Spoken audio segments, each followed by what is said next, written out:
Hello students. तो आज हम जेईई मेन के कुछ टॉपिक्स में से एक टॉपिक देखने वाले हैं। टॉपिक का एक सिंगल छोटा सा पार्ट है जिसमें आज हम पढ़ेंगे जेईई मेन के लिहाज से बहुत इंपॉर्टेंट है, equation of incident and reflected ray. Correct. तो कई बार क्या होता है, रिफ्लेक्टेड रे की इक्वेशन निकालनी होती है, इंसिडेंट रे गिवन होता है, मिरर की इक्वेशन गिवन होती है। इन सब प्रॉब्लम को हम कैसे डील करते हैं, ये बड़ा सिंपल। तो एक तरीका बताएंगे जिससे बहुत सिंपल से आप स्लोप से डायरेक्टली आंसर कर पाएंगे, बहुत क्विकली आंसर कर पाएंगे, ज्यादा बहुत सारी चीजों का ध्यान देने की जरूरत नहीं है। तो हम दो चीज आज डिस्कस करेंगे, एक इंक्लाइन मिरर हो और एक्स या वाई एक्सिस जब मिरर हो तब क्या रिजल्ट आते हैं। बस दोनों बड़ा सिंपल सा कर लेंगे और डायरेक्टली अप्लाई कर देंगे, हमारा आंसर आ जाएगा। तो पहला पार्ट ये है कि सिंपल सी बात है, हमारे पास इंसिडेंट रे आई, इक्वल एंगल बनाती हुई रिफ्लेक्ट होके चली जाएगी। करेक्ट, ये रिफ्लेक्ट होके चली, ठीक। तो ये पूछा जाएगा, ठीक है। तो अब इसमें क्या होगा, इसमें आपको मिरर दिया होगा, मिरर देना पड़ेगा, उनकी मजबूरी है कि अदरवाइज बहुत दो आंसर आएंगे। तो मिरर अगर देंगे, मिरर का इक्वेशन देंगे वो लोग, ठीक। तो मान लेते हैं मिरर का स्लोप m है, इंसिडेंट रोड का स्लोप m1 है और इसका स्लोप है m2। ये एक लाइन है, दो लाइन और तीन लाइन है, ठीक है ना, मिरर का दे रखा। तो इनमें एक रिलेशनशिप आ जाएगा बड़ा इजीली, इनके स्लोप में, इन्हीं तीनों के स्लोप में, ठीक। कैसे हम क्या करेंगे, इसका थीटा और इसका थीटा बराबर करेंगे, ये थीटा इज इक्वल टू ये थीटा। सिंपल सी बात करने जा रहे हैं। तो कैसे करेंगे, बड़ा आसान। तो आप लोग याद रखना, अगर मॉड वाला यूज करोगे, tan थीटा का मॉड याद रखना, हम लोग को फॉर्मूला पता है कि अगर लाइन का स्लोप दिया है m1 m2 तो tan थीटा होता है mod of m1 minus m2 upon 1 plus m1। But वो लगाने की जरूरत नहीं है, अगर वो आप लगाओगे तो आंसर दो आएंगे, एक नहीं आएगा। क्यों, उसका रीजन है, जब आप लगाओगे tan थीटा तो इसका एक जो इमेज वाला पार्ट है या नीचे वाली लाइन है वो भी एक आंसर में आ जाएगा, ठीक। तो अभी हम लोग क्या काम करते हैं कि अब फिर इन चीजों को कैसे करें। तो बड़ा सिंपल है, आप tan थीटा का जो ये जो पर्टिकुलर जो एंगल है, अगर इनके tan को इक्वल कर दोगे तब तो आंसर सही आएगा, ठीक। ये आप लोग को, सभी लोग को पता है, ये मान के चल रहे हैं। तो एक काम करते हैं, इसमें कुछ नहीं करना आपको, आप तीनों लाइन बनाइए। यहाँ पे नॉर्मल है ये हमारे पास, ये आया, ये आया। अगर यहाँ पे ये m1 है, ये m है, सॉरी ये m है, और ये तुम्हारे पास m2 है रिफ्लेक्टेड रे, ठीक है। ये दोनों एंगल हमारे बराबर होंगे। तो हमें क्या करना है, एक साइड एरो ले लेंगे। एक साइड एरो का मतलब चाहे क्लॉक चाहे एंटी क्लॉक, दोनों एंगल में एक एरो बना दो। अगर क्लॉक लोगे, दोनों में क्लॉक लोगे, एंटी क्लॉक। यहां मैंने इस क्वेश्चन में अपने हिसाब से क्लॉक ले लिया। देखो, पहला हमने क्लॉक बनाया, दूसरा क्लॉक बनाया। अब क्या करना है आपको, ये वाला पहला एंगल है, ये वाला फर्स्ट वन इंसिडेंट, तो इसको हम बराबर, तो m माइनस m1 अपॉन 1, इसको हम ऐसे लिखेंगे। जिधर एरो का टिप होगा उसको हम पहले लिखेंगे। देखो एरो का टिप m की तरफ है, तो पहले वाले में तो m रख दिया, दूसरे वाले में m2 में एरो का टिप, तो पहले m2 लिखेंगे। बस आपको बस यही ट्रिक याद करनी है और ये हो जाएगा ये। अब आपका क्वेश्चन आसानी से डन। यहां से अगर आपको m1 नहीं पता, ये दोनों m और m2 पता है तो m1 आ जाएगा, m2 नहीं पता तो m2 आ जाएगा। बड़ा सिंपल सा, बस इसे कैलकुलेट कर लीजिए आप, ठीक। जैसे फॉर एग्जांपल अगर मैं आपको दे दूं कि एक मिरर है, इसका स्लोप 3 है, एक इंसिडेंट रे आई है, इसका स्लोप लेट से 1 है, और रिफ्लेक्टेड रे का आप स्लोप बताएं, तो मान लेते हैं इसका स्लोप है m2। करेक्ट। तो अगर ये 3 है, या थोड़ा प्रॉब्लम को आसान करने के लिए हम 1/3 ले ले रहे हैं, ठीक, -1/3 ले रहे हैं। तो अगर ये मिरर का स्लोप -1/3 है ना, तो हम लोग बोल सकते हैं कि हमारे जो नॉर्मल का स्लोप आएगा, नॉर्मल वाले का जो स्लोप आएगा दैट इज 3। तो m बराबर 3 है और m1 बराबर 1 है। अब बस हम इक्वेशन लिखते हैं, ऐसे एरो बना दिया, देखो मैंने ये। करेक्ट। तो पहली इक्वेशन लिखेंगे m minus m1, 3 minus 1 upon 1 plus 3 is equal to m2 minus 3 upon 1 plus 3m2। अब इसको हम सॉल्व कर लेंगे, हमारा m2 डायरेक्ट निकल आएगा। बड़ा आसान, देखो कितना सिंपल। जैसे m2 स्लोप निकला, रिफ्लेक्टेड रे निकल आई। अब आपको ये पॉइंट पता होगा, ये वाला, इसे तुरंत इक्वेशन खींच दी। जो जो पूछी जाएंगी सारे आंसर बड़े इजीली आ जाएंगे। तो बड़ा ही सिंपल और बहुत ही साधारण तरीके से हम लोग कर सकते हैं। तो आपको ध्यान रखना है, इस तरह के क्वेश्चन में आपको इन चीजों को ध्यान देना, ठीक। बड़ा आसान, पहला कॉन्सेप्ट क्लियर हो। अब दूसरा आपको कई बार मिलता है, दूसरी चीज ये आती है कि भाई कई बार मिरर वो एक्स एक्सिस को बना देता है। जैसे फॉर एग्जांपल एक लाइन आई, एक ये रे लाइट आई, इसका स्लोप m1 था, करेक्ट, ये रिफ्लेक्ट हो गई इस साइड, और अब ये हमारे पास बन गया, ये हो गया हमारा नॉर्मल। करेक्ट, मिरर हमारा तुम्हारा एक्स एक्सिस है। तो इस केस में बड़ा ही आसान, इसको मान लो m2, एक ही रिलेशन याद रखना, m1 प्लस m2 होता है 0। बड़ा बात करना, अगर इसका स्लोप आने वाली स्लोप का इसका स्लोप अगर हमारे पास 3 है तो इसका स्लोप हमारे पास हो जाएगा -3। बड़ा आसान एकदम, ठीक। आराम से आंसर लिखो और ये पॉइंट आपको पता ही होगा, तुरंत रिफ्लेक्टेड रे पूछी या कुछ भी पूछा है या उसकी इक्वेशन पूछी है, आराम से कर सकते हो, ठीक। तो आते हैं 2 क्वेश्चन करते हैं, देखते हैं कैसा हम लोग कर पाते हैं। तो जेईई मेन के लिहाज से बड़ा इंपॉर्टेंट टॉपिक है, ठीक है। कई बार क्वेश्चन पूछा गया है, कई बार मिक्स करके क्वेश्चन पूछते हैं, ठीक। देखते हैं।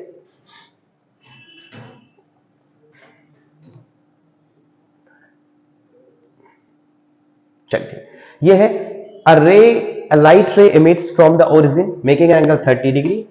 कह रहा है कि भाई एक रे ऑफ लाइट निकली है ओरिजिन से, ओके, निकलने देते हैं ओरिजिन से भाई, ठीक। तो ये ओरिजिन से रे ऑफ लाइट निकली है, ठीक, with a positive x axis after getting reflected from the line x plus y plus 1 हम बना दे रहे हैं यहाँ पे। ये लाइन है x plus y equal to 1, correct. यहां से 30 डिग्री पे निकली है कोई लाइन, ठीक, 30 डिग्री है, ये एंगल 30 डिग्री है बेटा। और रिफ्लेक्ट होने के बाद समथिंग जैसे भी आए हम मान लेते हैं ऐसे करके रिफ्लेक्ट। तो इस कोऑर्डिनेट को पूछा कि भाई ये वाला पॉइंट है एब्सिसा वाला, then the abscissa of Q, ये हमारा क्यू पॉइंट है और इसी का एब्सिसा पूछा है। तो बड़ा सिंपल, हम सेम चीज यूज कर लेंगे। हमारा आंसर में ज्यादा कुछ कैलकुलेशन नहीं करनी है, हमें बहुत दिमाग चलाने की जरूरत नहीं है, ये चीज याद रखिएगा सब, बहुत ज्यादा फालतू के दिमाग नहीं चलाना, ठीक। कुछ नहीं, इसका नॉर्मल खींचेंगे हम लोग, ठीक। नॉर्मल का स्लोप हमारे पास m बराबर, क्योंकि यहां पे देखो ये जो मिरर है ये मिरर की तरह एक्ट करेगा, ये तो इसका स्लोप देख के लग रहा है, देखो देख के स्लोप इसका -1 है, तो जो नॉर्मल होगा उसका स्लोप 1 हो जाएगा, ठीक, बड़ा आसान।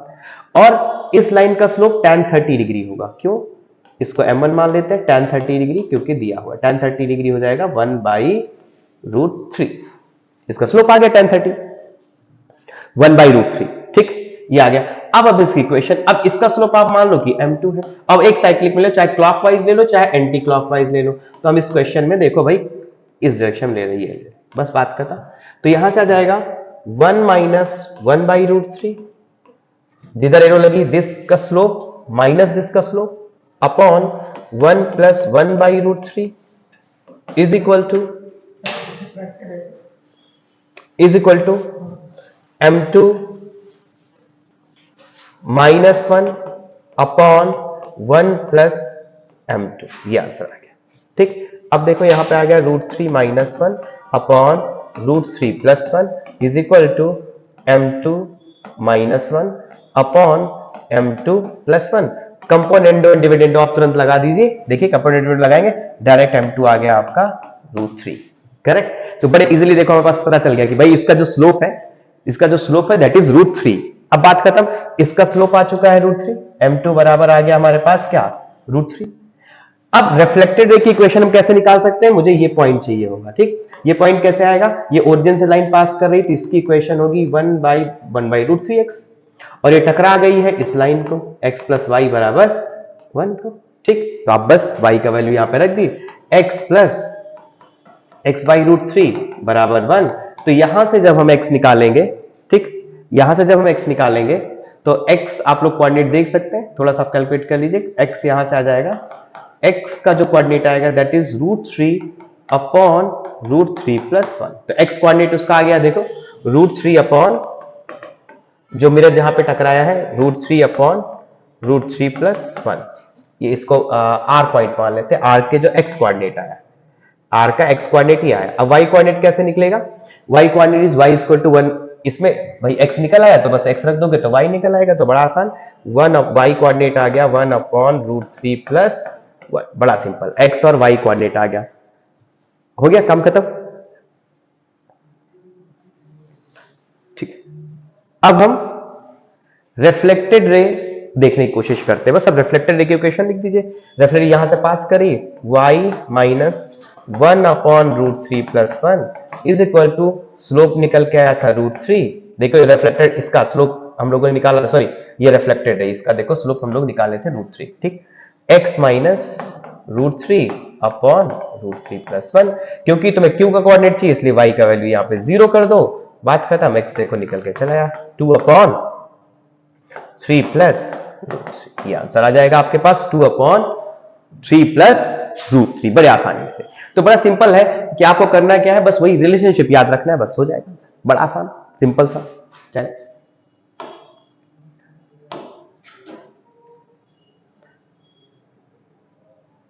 चल अब एक क्वेश्चन और देख लेते हैं, ठीक। A ray of light is incident along a line which meets another line this at the point 0,1। समझना बात को, कह रहा है कि भाई एक ये लाइन है, ये इस लाइन की इक्वेशन दे रखी है 7x माइनस वाई प्लस 1 बराबर 0, और करेक्ट। और एक लाइन जो इंसिडेंट हुई है वो ऐसे आई है, ऐसे, और 0,1 पे इंसिडेंट हुई। समझना बात को, 0,1 पे इंसिडेंट हुई, ठीक। और उसके बाद रिफ्लेक्टेड रे इसके अलोंग चली गई है, y प्लस 2x बराबर 1 के अलोंग चली गई। अब देखो हमारे पास क्वेश्चन सिंपल हो गया, ठीक है। क्वेश्चन क्या पूछा है, the equation of the line of the incident ray, इसकी इक्वेशन क्या होगी। तो सिंपल सी बात है, एक पॉइंट हमें पता है, इसका स्लोप निकाला है, तो इसको मान लिया हमने m1। सेम चीज ये यहां पे गई, इसको स्लोप, नॉर्मल के स्लोप को मान लिया m, और ये m2 है, m2 का वैल्यू मुझे पता है, दैट इज -2 दिया हुआ है। अब यहां पे देखो इस लाइन का जो स्लोप है, मिरर का जो स्लोप है, मिरर का जो स्लोप दिया है m डैश, दैट इज 7 दिया है। तो हमारे पास जो इसका स्लोप आएगा दैट इज -1/7, क्योंकि परपेंडिकुलर होगा। अब बस वही एरो लगा दें आप लोग, हम एक साइड ले रहे हैं साइक्लिक से, ये ले लिया, ये ले लिया, correct. This minus this, -1/7 minus m1 upon 1 plus m1 into -1/7 बराबर -2 प्लस 1/7, दिस -2 प्लस 1/7, है ना, 1 प्लस m1 m2 -1/7 इंटू -2, ये आ गया।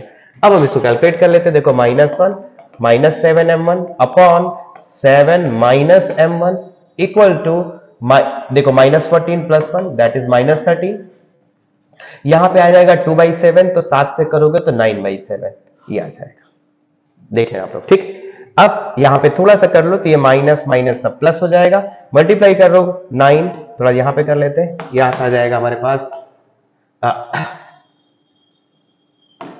ठीक। यहां पे जब कैलकुलेट करेंगे तो क्रॉस मल्टीप्लाई करेंगे तो आएगा 9 plus 63 m1 is equal to 91 minus 13 m1। देखो m1 डायरेक्ट निकल आया, यहां से ले आएंगे आप 3 3 6, 76 m1 is equal to 82, m1 निकल आया बड़े आसानी के साथ, 82 अपॉन 76, बड़े आसानी के साथ देखो आ गया भाई 82 अपॉन 76, 82 अपॉन 76 होगा 41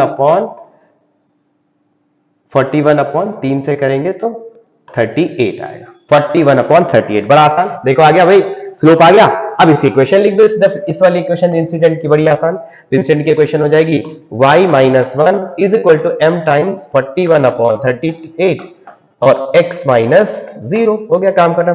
38y - 38 बराबर 41x, तो यहां से हो गया 41x - 38y प्लस 38 बराबर 0। कौन सा ऑप्शन मैच कर रहा है भाई, 41x - 38y, पहला ऑप्शन है। तो जो पहला ऑप्शन है वही हमारे पास ऑप्शन है। तो कितने इजीली देखो कर पाए। तो आपको क्या करना है, बस स्लोप देखा, एक साइड बनाया, चाहे एंटी क्लॉक चाहे क्लॉक, करके तुरंत आंसर निकाल दिया, ठीक। थैंक यू, मिलते हैं नेक्स्ट वीडियो में। Thank you all of you.